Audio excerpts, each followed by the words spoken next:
Ito na si Permin sa room na niya. Ganda ba ito? May naligo dito. Diba, gwapo? Hindi nagbago ang kanyang mukha, masaya. Ako sabi ka lang po sa Oo, masaya si Permin sa kanyang pagtulog. O, diba? Di ka na naghihirap. Yan. Kararating-rating lang namin dito. Galing kami ng City Hall.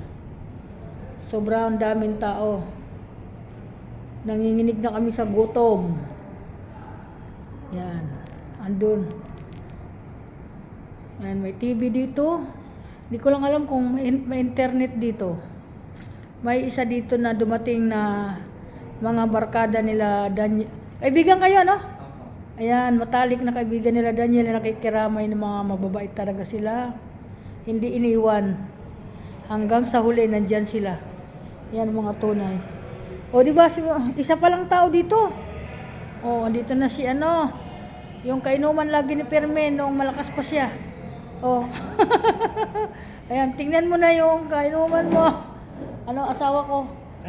Ito po, ito yung matalik din namin na parang kamag-anak na nagdadrive sa amin.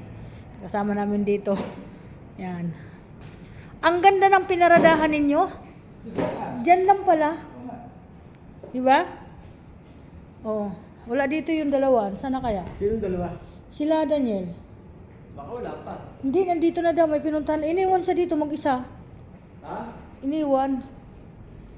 Oh, may tingnan natin ang loob. May rep. Ay, ang galing. Oh, ito ang lababo. May rep. Dito namin ilalagay yung mga dinala namin ng mga pagkain ng mga sisto.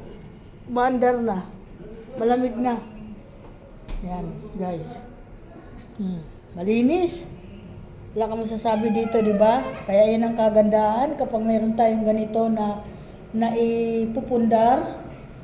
Kasi tingnan mo naman napakalinis ng pinaglagakan kay Permin. Ilagak natin sa yan, sa bahay natin. Mahirap, marumi. Ang kapal ng alikabok doon.